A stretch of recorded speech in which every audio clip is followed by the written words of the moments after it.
Hello, welcome to Free Will, Science, and Religion. I'm Chandler Klebs, and today I'm here with George Ortega and a guest named Mitch.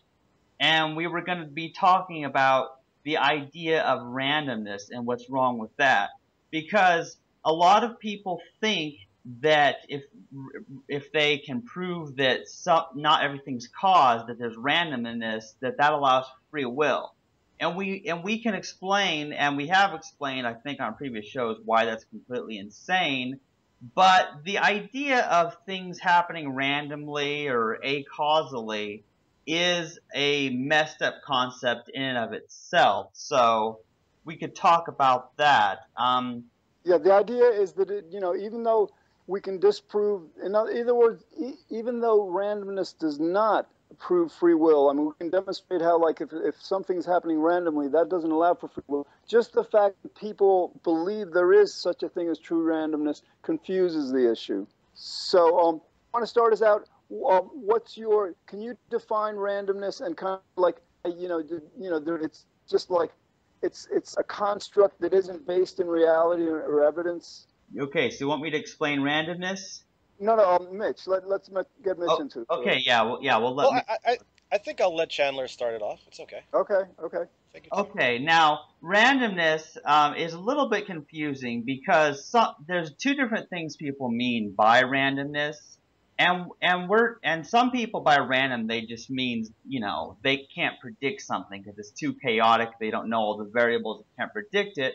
But the kind of randomness that a lot of people promote and the kind that's insane is the idea of acausality, things happening without a reason. That's the interesting thing because in principle, everything, if you knew everything and you knew all the prior causes of all the information in the universe, there would be nothing unpredictable because everything is caused. And so, most of us, like on this podcast, are determinists, meaning, determinism or causality, everything has a cause, but some people promote the idea of indeterminism or acausality, meaning that some things, and some even go so far as to say everything, is all random, and that there's no cause for certain things. Why And do why do some people think that just playing devil's advocate here? Why do some people think that an alternate definition of randomness leaves room for free will? Where does that come from? I think they haven't thought it through very well. Yeah, Mitch, it's difficult to answer that for them because it doesn't make sense. I mean, like a lot of times, for example, we cannot predict the rate of decay of a single radioactive isotope, right? You know, Certainly. Right. So like, and so so like, fine, we can't predict that. We don't have all the information, and so they claim that because we can't predict that behavior, it must be uncaused. And how they get from that to like somehow that allows for free will, it's beyond me. We should try to explore, what their reasoning is, because I doubt I've ever encountered anything that makes sense. Yeah, it's never made sense to me either, because I think what's happening is rather than admit that there are variables they don't know, that there's something that they can't inspect, they would rather just think, oh, it happened for no reason, because otherwise they would have to admit ignorance. And they don't want to do that because they want to think they know everything. Right, but even so, like, how do you get from that, from like, believing that, like, well, that it's not caused, to well, that opens up a possibility for free will. I mean, like that. Exactly. Yeah. Right. It doesn't work because one thing that's particularly interesting is that we understand that free will is impossible. The fundamental reason is because we did not create ourselves, because we did not choose the prior causes, our biology and our conditioning, our whole environment, our whole lives that made us what we are at the present moment. But here's the deal: acausality, something happening for no reason, also makes there be a prior cause that caused something to happen, even if that thing was caused by nothing. Even acausality. So let's just say that some gigantic beach ball hits you in the head for no reason at all, okay? Just some massive beach ball hits you in the head for no reason. Well, that's going to cause something. You're going to wonder, well, why did that huge beach ball hit me in the head? So it does affect you. It causes a reaction in you that's out of your control. It just as it was out of your control for the random beach ball to pop into existence and hit you. Exactly, and that's why I say kind of like the concept of acausality is incoherent. I mean, it doesn't relate to any kind of experience anyone has ever had. Yeah, I mean, what's interesting is people always look for a reason. Like, I think, well, people who are critical thinkers and like to question things, and children, as you know, like children always want to know why, why. They want to know the reason why something is happening. They want to, and when their parent tells them to do something, they want to know why, and the parent, sometimes parents will say, well, because I said so, but then, well, why did they say so? Right. Okay, so let's try to explore.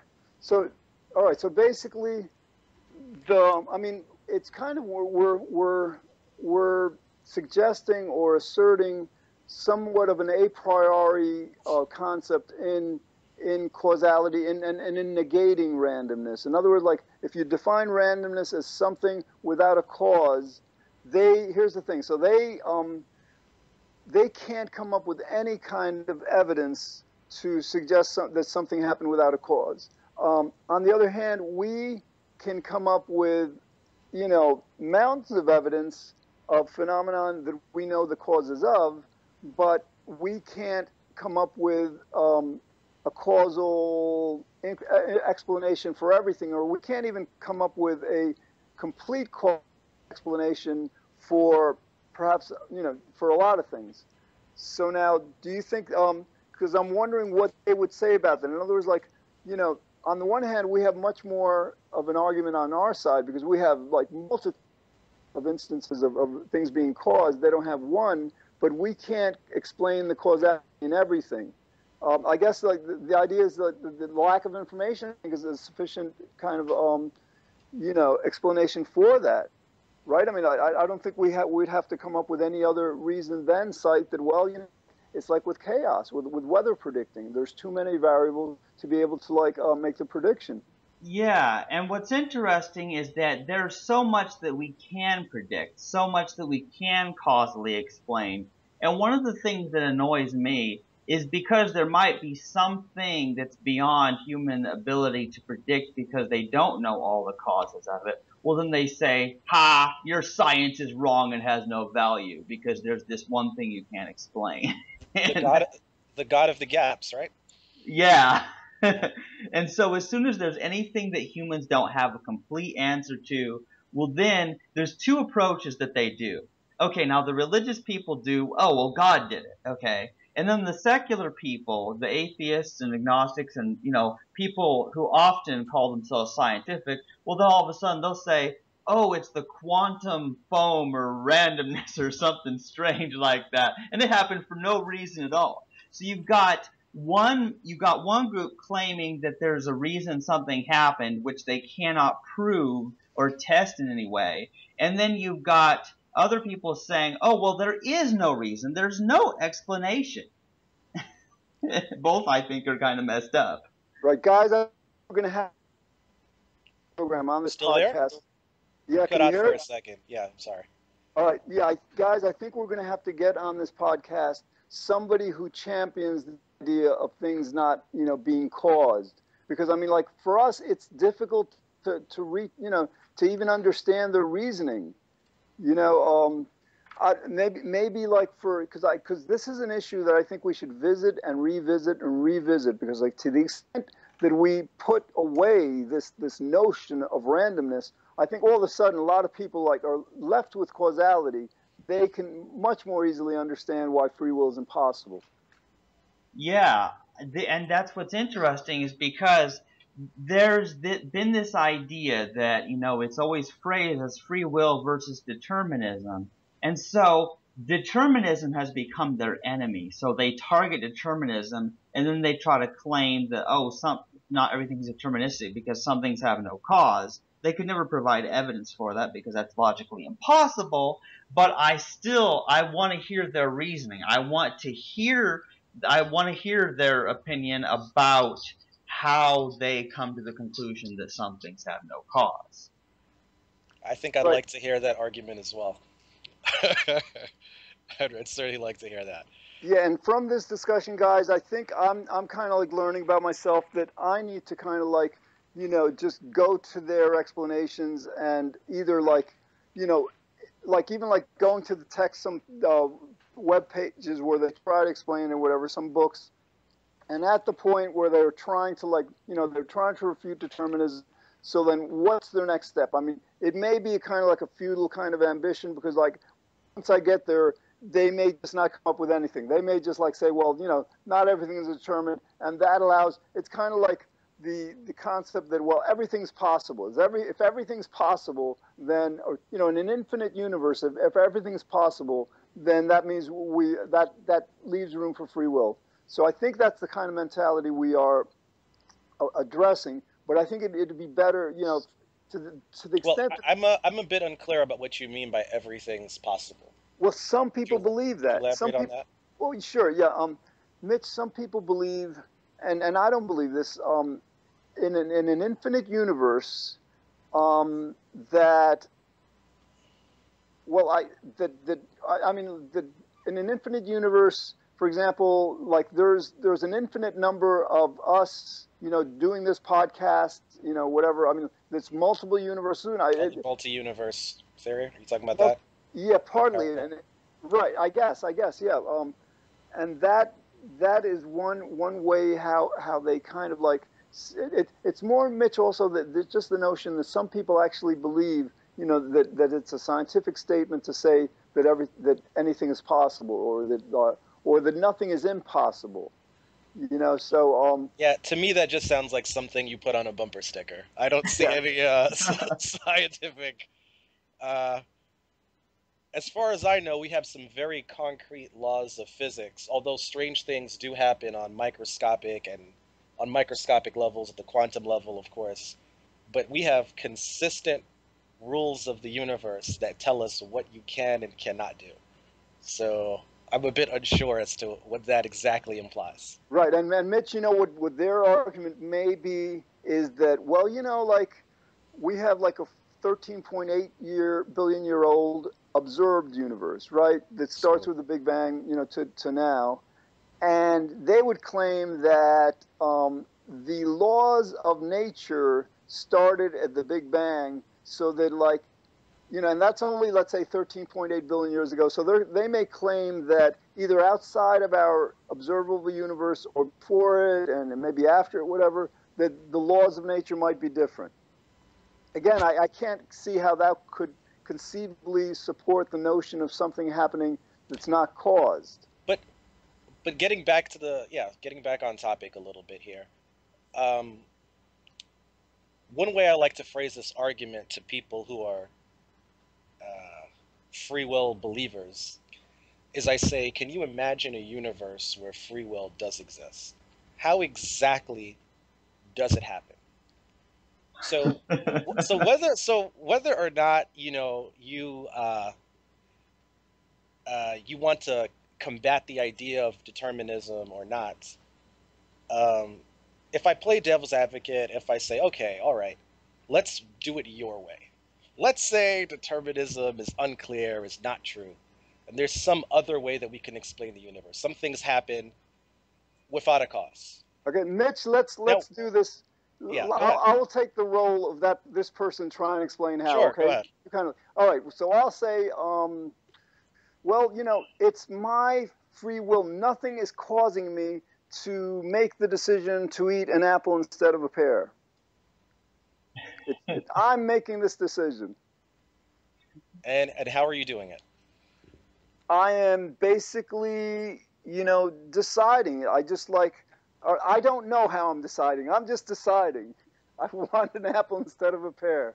So you don't know why you're deciding to eat an apple instead of a pear. Right, but I know that nothing is making me do this. So you have no idea why you're doing what you're doing. but it's the fact that I'm doing it.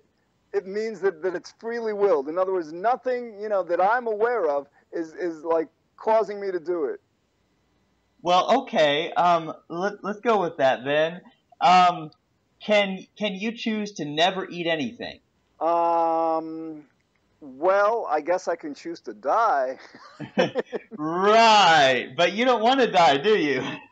Well, I mean, like, no, but I mean, I theoretically I could theoretically, like, um, I mean, again, it wouldn't be something that I would likely do, but theoretically it would be possible that, with that example, yes, I could choose to just never eat. Some people have kind of like, they've been on fast and they've died, whatever. So, Yeah.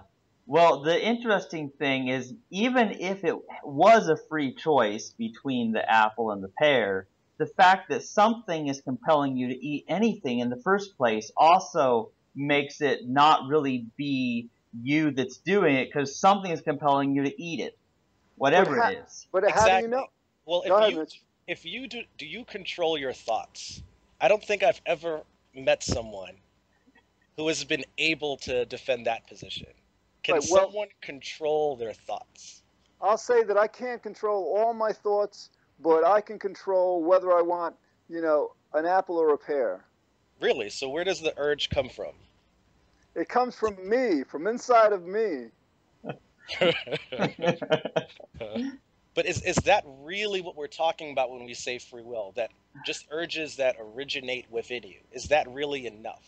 Well, I mean, free will, says that I can decide what I want to do without anything that I'm not in control of, making me do it. So, like, I'm asserting that nothing is in control of me.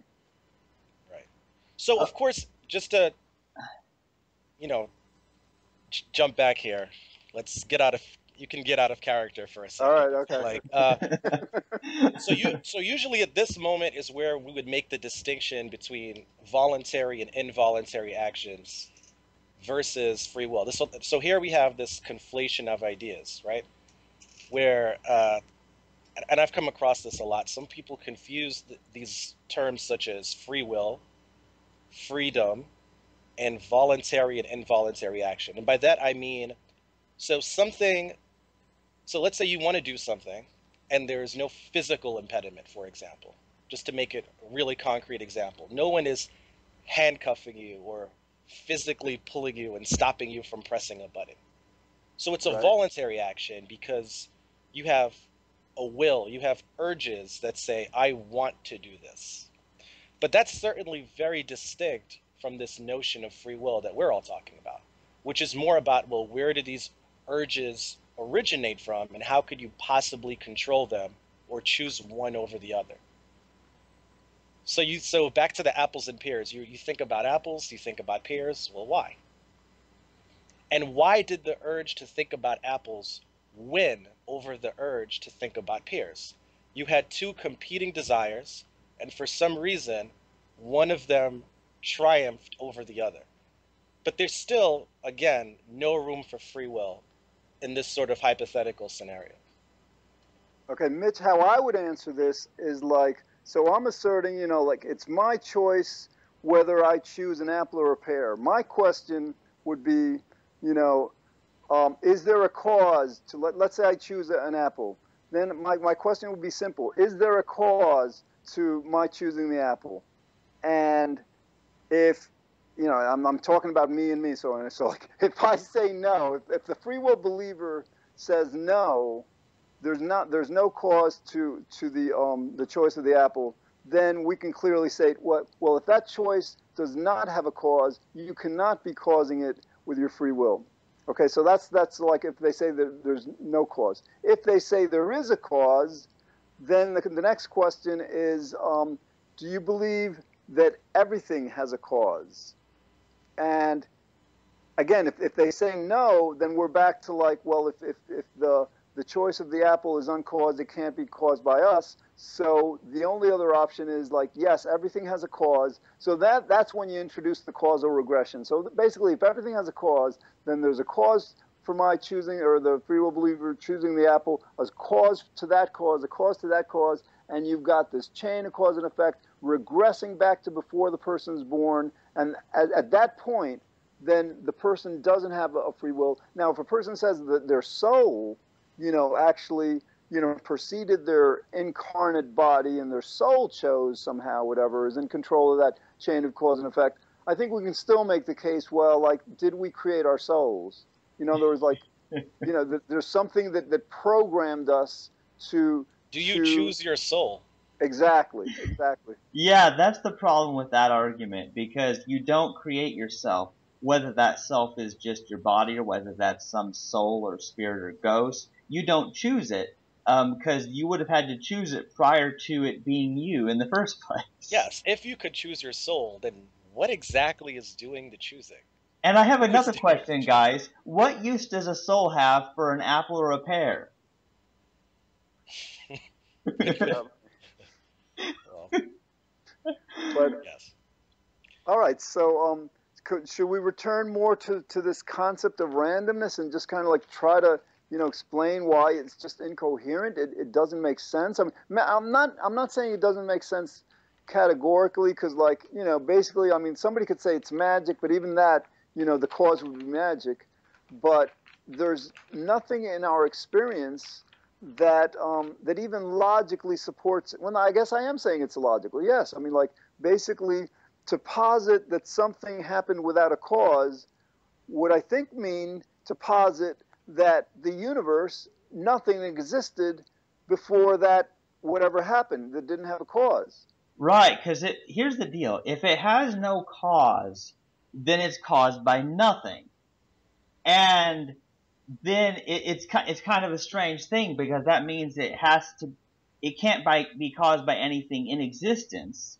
And so it implies that things can happen without anything existing somehow. And that's confusing me. Yeah, it's incoherent. It's not really. I'm not even going to entertain this train of thought. Really, this is. All right, but Mitch, I mean, can we? Because like we've got, this is kind of like the biggest puzzle maybe in the universe. Like, how do people who have PhDs, who have like who've written books on this, how do people not get this? Well, we know the answer to that, though. It's bias. It's human bias. There's many reasons why we feel that we need it, that we want it. We want, for some reason, these notions of guilt and responsibility. We feel like, well, some people feel that in order to have a fair legal system, you need this. The Supreme Court feels that way. You need to have this concept of free will. They simply haven't investigated the issues. They're focused on the consequences. And they've come to what I guess what we all think here, is the wrong conclusion. They don't realize that there is hope. They don't realize that that acknowledging this reality that we live in is a good thing and a beneficial thing.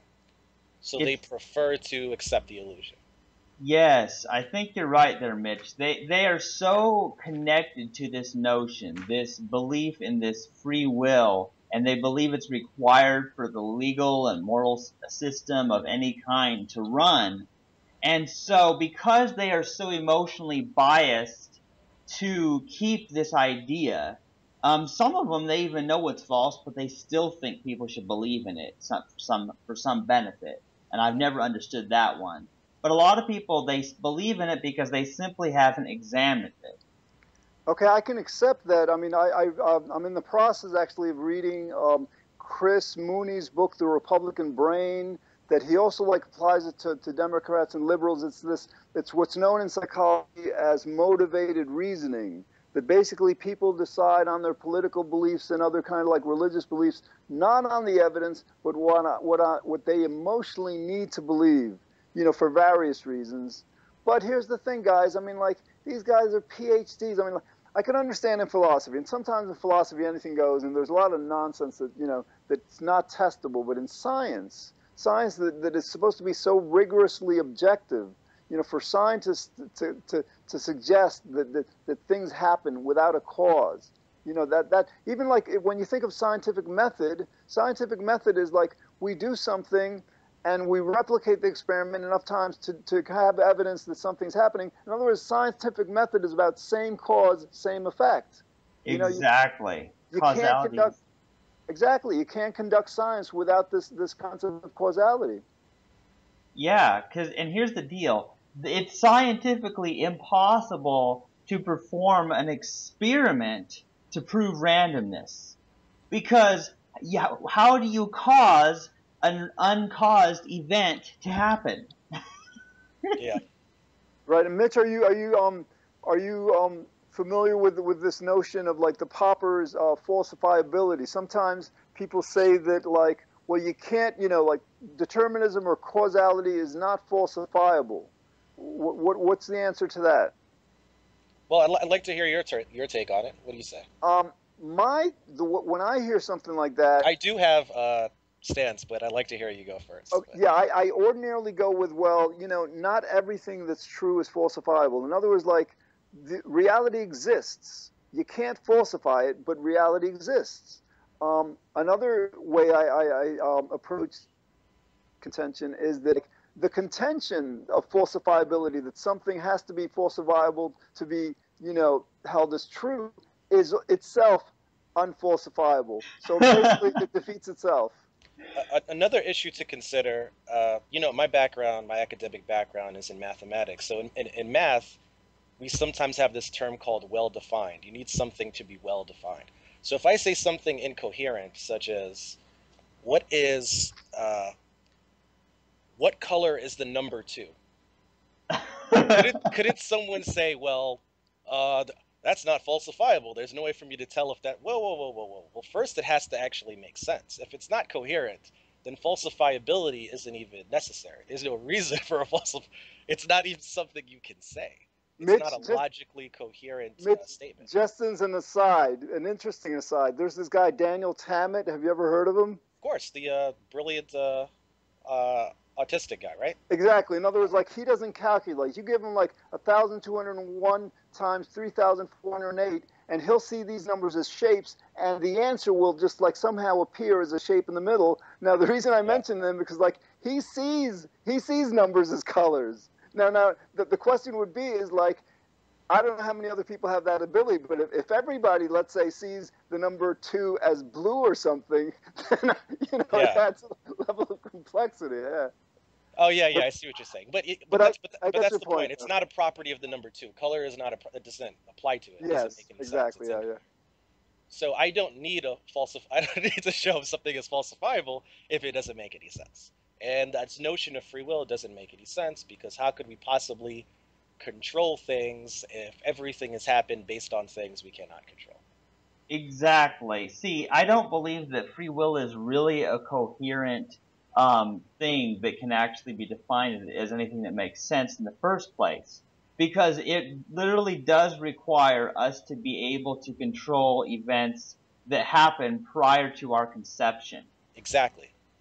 So there's no way it could be done, no matter We would have to control our thoughts before we think them. yeah, exactly. It can't be done. It's like you'd have to do some kind of like I've heard people talk about retrocausality, that you can affect the past with the present or something crazy like that. And I'm not sure how that would work. Yeah. All right. So what we might want to do, we've got about a minute left in this podcast.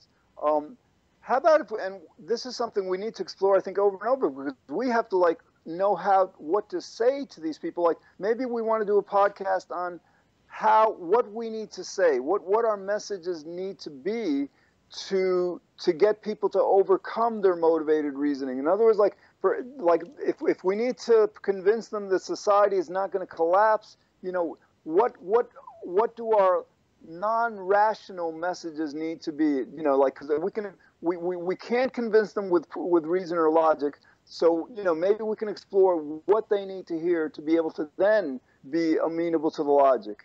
All right, that sounds like a topic for our next one. Should we end this one? Sounds good.